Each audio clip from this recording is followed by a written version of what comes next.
You're Locked on the New York Rangers, your daily podcast on the New York Rangers. Part of the Locked On Podcast Network, your team every day.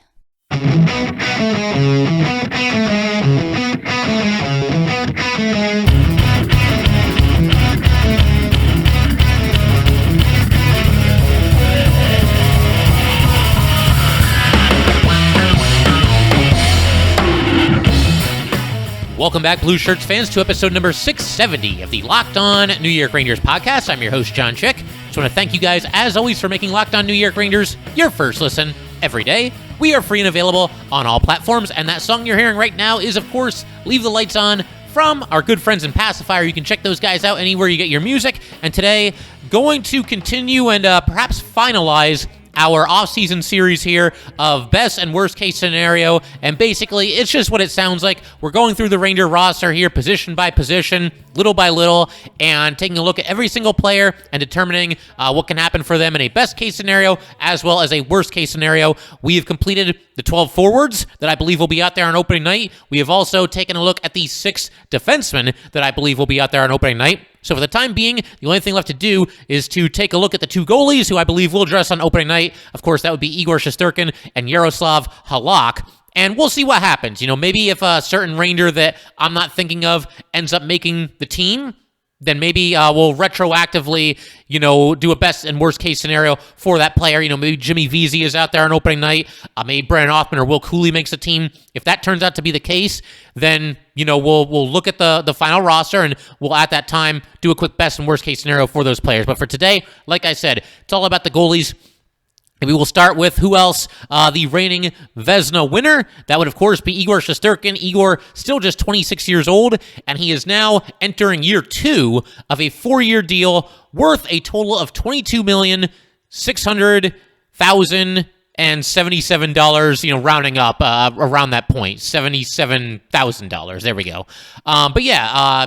Igor, with this contract, he carries an annual cap hit of $5.67 million, and then in years 3 and 4 of this contract, he has a modified no-trade clause where he can block a trade to 10 different teams, which, as I say that out loud, I'm realizing that might be the most pointless contract stipulation ever because the Rangers are not going to be trading this guy under any circumstances that I can possibly imagine. So, it's a great contract for the Rangers, and this is why you lock somebody up early rather than late because, last offseason there were a lot of people talking about this where, Igor gets the extension and, oh man, this guy hasn't really played that much. He's inexperienced. Are the Rangers sure about this? I was all for it at the time. Lock somebody up too early rather than too late. Can you imagine how much more the Rangers would have to be paying this guy per season after the season that he just had? Like if they had waited until this offseason to try to extend him? I mean, I don't even want to think about that. He's an absolute steal at $5.67 million a pop.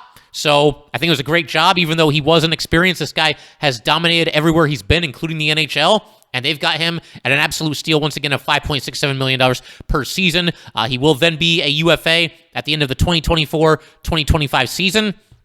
As far as his stats from this past season are concerned, 53 games, a goals against average of a microscopic 2.07. We were even wondering if maybe he would finish with a goals against average of under 2. Didn't quite do it, but still an incredible season, obviously. He led the league in goals against average. He also led the league in save percentage at .935, and he was third in the NHL with 6 shutouts. Jacob Markstrom had 9. Ilya Sorokin had 7. And then finally, a record for Igor Shesterkin of 36, 13, and 4. So even if you want to lump the regulation losses together with the overtime losses, 36 and 17 still won 2/3 of his games. And for what it's worth, he also had 1 assist. And then in the playoffs, another 20 games for the Rangers, a .259 goals against average, a .929 save percentage, and a record of 10 and 9. And of course, he also won the Vezina and finished in 3rd place in the race for the Hart Trophy, which, I mean, goalies don't typically win the Hart. I believe the last one was Carey Price, but it's not something that happens very often. The fact that he was even in the conversation, I think, speaks volumes about just how good he was this past season. We'll take a look first at worst-case scenarios, and again, another player where it's tough to come up with too much here as far as what could go wrong. I mean, here's one that's kind of, a bit of a catch-22 because there could be a situation where, Igor just continues to basically do what he does, and he plays himself into eventually getting just an earth-shattering contract from the Rangers. As we already mentioned, an absolute steal at the figure that he's currently making, and he's definitely going to get a big raise on his next contract, but it might be completely out of control. If these next 3 seasons, if Igor continues to play like he did this past year or anything close to it, he's going to break the bank and probably set a new standard in terms of contracts for NHL goalies. I think also in a worst case scenario, I know that I mentioned, at the onset of this whole thing, the best and worst case scenarios, that I wouldn't talk about injuries too much, but with Igor Susturkin, I just think he's so important to this team, and he has had a couple of ailments, just a few years into his career here. So in a worst case scenario, an injury occurs. Again, I didn't want to talk about injuries too much in this whole exercise here because it's kind of common sense that an injury would be a worst case scenario, but with Igor, given that he has had a few injuries and just how important he is to this team, felt like we at least had to mention it here. I think also in a worst case scenario, maybe he gets just a little bit too pass happy. Now, for the most part, I tend to breathe pretty easily when Igor Shesterkin is handling the puck and, looking to make a pass or whatever he might be trying to do at that time, looking to get the puck out of the zone because he is such a great puck handler and he knows what he's doing. But there were a couple times late last year where I thought he got himself into a little bit of trouble handling the puck. Game 7 against the Hurricanes definitely comes to mind. There was a little bit of miscommunication, a giveaway of the puck, and it led to a goal for the Canes. Fortunately, the Rangers were up by 4 goals when that happened.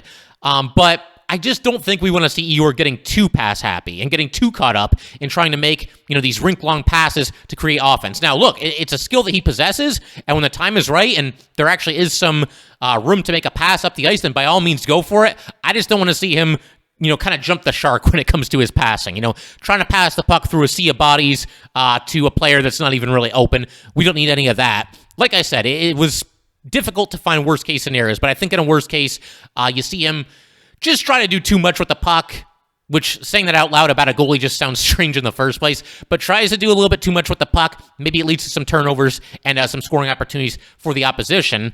And I think also in a worst case scenario, we saw in the playoff series against the Penguins, this kind of became a thing with them, and I hadn't really heard it all that much prior to this series, but you guys know what I'm talking about. Games 3, 4, and 6 were all in Pittsburgh, and you had those mocking chants of Igor. I mean, you guys saw it, and, Penguin fans, Igor obviously didn't have his best stuff in games 3 and 4, got yanked out of both those games. Just didn't have it, didn't play well. Nobody on the Rangers played well. It's not like he had a lot of help, but, Penguin fans are all claiming that, we're in his head. I don't think Penguin fans were in his head in the slightest. I think he just went through a rare, moment of not playing good hockey, a rare stretch there where Igor just was not at the top of his game. And once again, he got no help either. But, Igor's got the bigger contract now. He just won the Vezina. He plays for a prominent team in the New York Rangers. The more and more of a star you become, the more and more of a target you become for opposing fans. Not that Igor can't handle it, but I do get the feeling we're going to be hearing more of those Igor chants in places other than just Pittsburgh for this upcoming season. But so be it. It comes with the territory when you're the best goalie in the world. Everybody had to deal with it. Henrik Lundqvist had to deal with it. Martin Brodeur had to deal with it. From Ranger fans for sure, for Brodeur, and Devils fans, giving it to Henrik Lundqvist, just as examples. But yeah, again, it just comes with the territory when you're an elite goalie in this league. But yeah, that's pretty much it as far as worst case scenarios are concerned. In just a second, we're going to turn our attention to best case scenarios for Igor Shesterkin, and we will do that in just a minute. But first, just got to let everybody know that today's episode of Locked On New York Rangers is brought to you by BetOnline.net.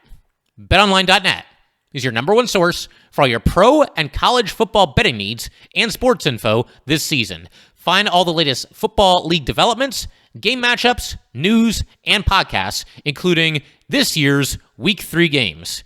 BetOnline is also your continued source for all your sporting wagering information, including live betting, esports, and scores. The fastest and easiest way to check in on all your favorite sports and events, including MLB, MMA, boxing, and golf. Head to the website today or use your mobile device to learn more about the trends and action. BetOnline, where the game starts. All right, just want to thank you guys, as always, for making Locked On New York Rangers your first listen every day. We are free and available on all platforms, and that includes YouTube, by the way. And now we will go ahead and turn our attention to best case scenarios when it comes to Igor Shesterkin, I think in a best-case scenario, the first thing that pops into my mind, the first thing that I think of is he wins another Vezina. I mean, he got 29 of the 32 first-place votes this past season. Can we get an Igor Shesterkin Vezina dynasty? I think it's at least possible where he just goes on a crazy run here. And even if he's not winning, 3 in a row, 5 in a row, 7 in a row, maybe he goes on a stretch where, of the next 8 Vezinas, he wins like 3 or 4 of them. I mean, that would be a heck of a run in and of itself, whether you want to call that a dynasty or not.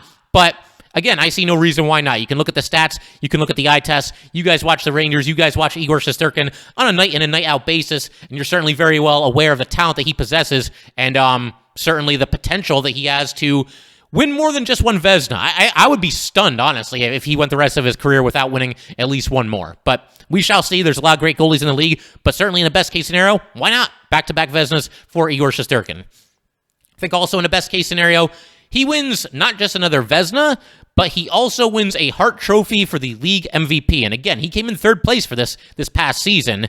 And this one is a little bit of a catch-22 because on one hand, it's very obvious how we would feel about this. It's like, oh man, our goalie just won the Hart Trophy. This is awesome. And it would be awesome. It would be a tremendous accomplishment for Igor Shesterkin. But by that same token, the Hart Trophy goes to the most valuable player in the league.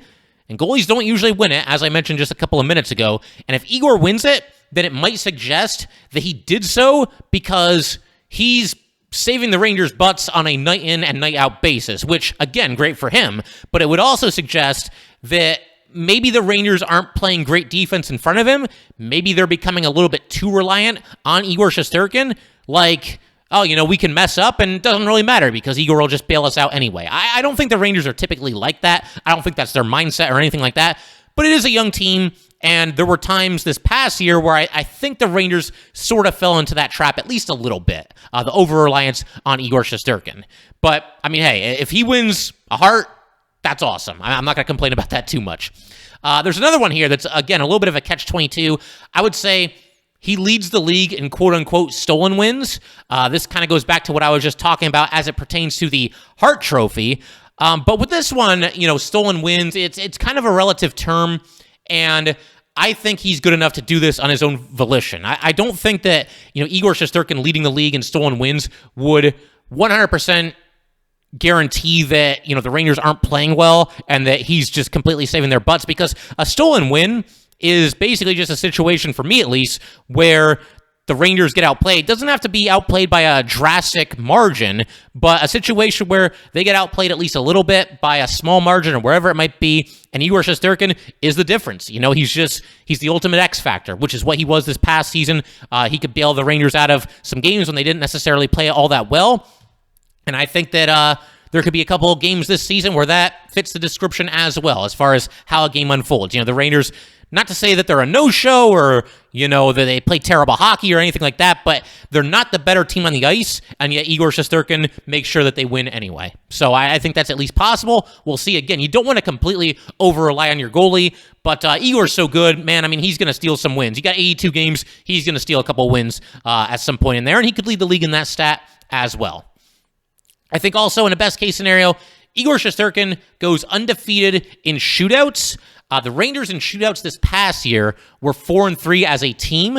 That's good, but I think it can be better when you consider the fact that the Rangers have Artemi Panarin and Mika Zibanejad, who are absolutely deadly when it comes to shootouts. So that's obviously to the Rangers' benefit. And, there's other guys that can go on the ice as the third shooter, the fourth shooter, the fifth shooter, if it goes multiple rounds or multiple extra rounds. And of course, Igor Shesterkin is in net, and he's just an excellent goalie, and he's very, very good at breakaways as well. So, I don't know. This one might be a little bit unrealistic. It's hard to know for sure because, I say that the Rangers can go undefeated in shootouts, or Igor Shesterkin specifically can go undefeated in shootouts. We don't know how many shootouts they're going to take place for the Rangers this upcoming season. Undefeated in shootouts could mean 2-0. It could mean 10-0. So we're not really sure, but it's something that would be pretty wild to see. But I'm also not going to say it's impossible in absolute best case scenario, Igor Shesterkin going undefeated in shootouts for this upcoming season.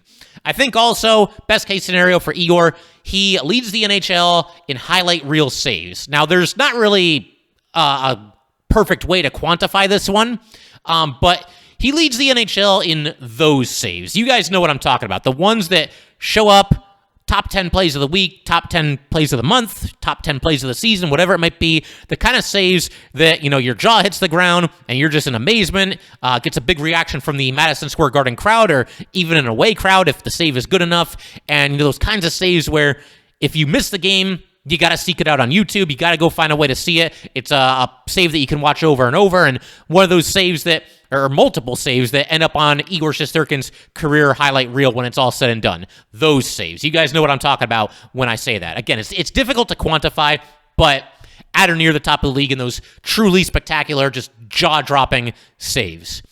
I think also, in a best-case scenario, Igor Shesterkin scores a goal this upcoming season. And I got to give a shout out to Constantine. He was nice enough to join us on our last episode of Locked On New York Rangers. Constantine was the runner-up in last year's Locked On New York Rangers Fantasy League, and he's back this year, and I know he's gunning for the championship, but we were talking with Constantine in our last episode, and we got toward the end, and I kind of just gave him a chance to throw out like any prediction of any kind that he wanted to for the Rangers, and the one that he came up with was Igor Shesterkin scoring a goal this upcoming season. I think that's a great call. We'll see if that ends up happening. It came very close to happening this past season, and I'm definitely looking forward to seeing Igor Shesterkin, preferably when the Rangers have a 2-goal lead as opposed to a 1-goal lead, but he gets control of the puck, and I mean, you know what's going to happen, especially if the game's at Madison Square Garden and the net is empty and Igor Shesterkin gets control of the puck. I mean, everybody's going to be coming to their feet and expecting him to shoot down the ice and potentially put one into the empty net. He missed by just a couple of inches this past season. I forget who they were playing, but yeah. It's going to happen sooner or later. It could happen this season. I think Igor Shesterkin, though, definitely going to bag at least one empty net goal before it's all said and done. To kind of build on that, let's go with another offensive stat for Igor Susturkin, just because it's fun. I think he can lead all goalies in assists this upcoming season. There were a couple of times last year where he started the play with an outlet pass, but then another player would touch it, another player would touch it, and another player would score. So even though he started the play, he wasn't credited with an assist. This past season, no goalie had more than 4 assists. Igor had 1, and I think Igor, if I'm not mistaken, had at least 1 in the playoffs as well. I think that's within reach. He ends up leading all goalies in assists. That's kind of a fun one. I think also in a best case scenario, pure playoff domination to the point where he can single-handedly carry the Rangers to the Stanley Cup. And that's not an easy thing to do. And I don't think that he's necessarily going to need to do that because the Rangers have a heck of a team around him. But I just look at Igor Susturkin, man. I mean, he's laid back. He's cool, calm, and collected. I see somebody that was made for the bright lights of postseason hockey. And save for those 2 disaster games against the Penguins this past run in Pittsburgh, he was amazing in the playoffs. His stats were not quite as good as the regular season, but they were obviously very, very good. I have them written down somewhere here. Where are they? Okay, 20 games, 259 goals against average, 929 save percentage, and a record of 10-9. And keep in mind, his stats were that good despite getting absolutely just walloped in those 2 games in Pittsburgh. If you throw those 2 away, his stats will be right on par with what they were in the regular season. Again, the ultimate X factor, I'm still of the belief that having a big-time goalie really, really, really makes a difference come playoff time. And Igor Susturkin, man, I mean, there's nobody in the NHL that I'd rather have between the pipes for playoff hockey than this guy. And I'm just really looking forward to seeing what he can do. And hopefully, again, he just turns in a postseason for the ages. That is something that could definitely happen in a best-case scenario. And it's just kind of a little bonus here. He also gets his first career playoff shutout. Hopefully not just one, but this past year, as good as he was, I just mentioned the stats a second ago, he did not have any shutouts in those 20 games. So I get the feeling he's due for at least 1 or 2, or hopefully even more when the playoffs roll around this year. But yeah, man, I mean, it's Igor Shesterkin. What else is there to say? The guy's just an absolutely sensational goalie, a fantastic hockey player, and we're very lucky to have him. It's not lost on me that we went right from Henrik Lundqvist to Igor Shesterkin. You look at a team like the Flyers, man, they've been trying to get a decent goalie for 20 years, 30 years, however long it might be at this point. We are very, very spoiled going straight from the king to Igor Shesterkin. So that's pretty much it as far as Igor is concerned. Can't wait to see what he does for an encore this season after winning the Vezina this past season. And in just a second, we're going to shift our attention to the Rangers' new backup goalie, and that would, of course, be Jaroslav Halak, and we will do that in just a second. All right, going to go ahead and turn our attention to Jaroslav Halak, once again the new backup goalie for the New York Rangers. He takes over the role previously held by Alex Giorgive. Jaroslav Halak, now 37 years old. His contract is for 1 year, worth $1.5 million. As for his stats, we'll start with the stats that he put up last year, and then we'll also look at his career stats since he's been around for so long, and that's probably a little bit more indicative of the goalie that he's been throughout his career. Last year with the Canucks, though, a little bit of a down season. 17 games for Halak, a .294 goals against average, a .902 save percentage, no shutouts, and a record of 4-7-2. Not great numbers, certainly not the best season of his career, but probably didn't have the best supporting cast in Vancouver either. For his career, quite a bit better. For starters, let's just run through the gauntlet of teams that he's played for. Canadiens, this is in order, by the way. It goes from Canadiens to Blues to Caps to Islanders to Bruins to the Canucks and now to the Rangers. 556 games, a record of 285, 180, and 64. Very respectable goals against average of .249 and a save percentage of .916, so not bad. Also, 52 shutouts, which is quite a bit more than I would have expected from Jaroslav Halak, although he has been around for a while, so he's accumulated some shutouts over that time. And then for his career in the playoffs, 39 Stanley Cup playoff games, a record of 17 and 20, a .248 goals against average, and a .919 save percentage, almost identical to what he's done in the regular season. And it's also nice knowing that he's got at least some playoff experience under his belt as well. Hopefully we never see him in the playoffs, but we're going to get to that in just a second. As far as a worst-case scenario for Jaroslav Halak, I mean, for starters, what kind of jumps off the page for me is the fact that he's getting up there a little bit. He is now 37 years old. It's possible that his best days are behind him and that he could be getting a little bit closer to the end than certain people realize. Like I just said, he had a subpar season this past year for the Canucks, and we just got to hope as Ranger fans that it's not a portent of things to come.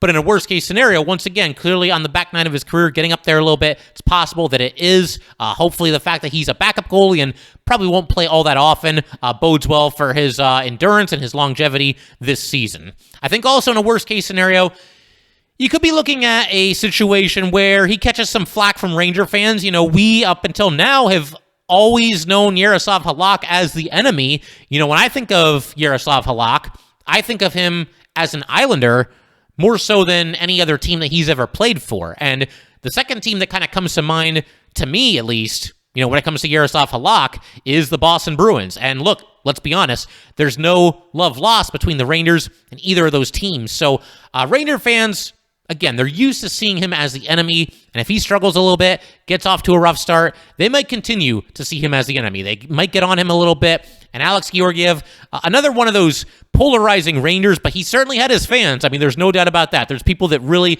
really liked Alex Giorgiev. Obviously, due to the cap situation, there's no way the Rangers could hang on to him. They did a nice job getting what they got in that trade of Alex Giorgiev. But Jaroslav Halak is now in his role, and there might be some Giorgiev fans that just don't really warm up to this guy, especially when you consider, as I just mentioned, that we mostly know him as an Islander and a Bruin, or at least those are the two teams that, for me, spring to mind first. I think also, in a worst-case scenario, maybe he struggles to the point where the Rangers would actually think about taking a look at Louis Domingue. I mean, Domingue didn't play much at all for the Penguins this past season, only a couple of games in the regular season, and then forced into duty for a lot of that playoff series against the Rangers. Not a great goalie, but, the Rangers have him in at the league minimum, and, we were in a situation last year where Alex Giorgiev was really struggling, and there was some talk about maybe they just need to cut him loose and cut bait and go with Keith Kincaid as the backup goalie. That never happened, but maybe it's at least possible in a worst case where Halak struggles. Like I said, he's a little bit older now, and fans begin clamoring for Louis Domingue, and maybe the Rangers even make that change. That's a complete worst-case scenario, however. Best-case scenario. We mentioned just a second ago, obviously, that, Halak, he's most known for the time that he spent with the Islanders and the Bruins. I think in a best-case scenario, we get ourselves a little bit of a Jaroslav Halak revenge tour. it used to be Alex Giorgive who had the Islanders number, and, he basically dominated the Islanders while he was on the Rangers. And so when the Rangers played the Islanders, I was all for it. Take advantage of this guy that's kind of your secret weapon against this team, and a team that up until this past year had really kind of had the Rangers number, and that was Alex Giorgive. Maybe there's a situation where, they go with Jaroslav Halak against his old team. I would think that because it's Rangers-Islanders, that we'll probably get Igor Susturkin, because there's no way of knowing for sure that, Halak would step in there and dominate the Islanders the way that Giorgiev used to. But, Gerard Gallant, maybe he takes a look at it. The Rangers are playing the Islanders, and he sees an opportunity to give Igor Shesterkin a night off. Maybe he's due for a night off anyway, and he lets Jaroslav Halak go out there, take the ice against his old team in the Islanders, and he shuts them down. And maybe there's a situation where he does the same thing to the Bruins. Halak was on the Bruins the year before this past one that just concluded. A lot of the players are the same for the Bruins, maybe being around them. He's kind of got the scouting report. He knows what they like to do. He knows their tendencies.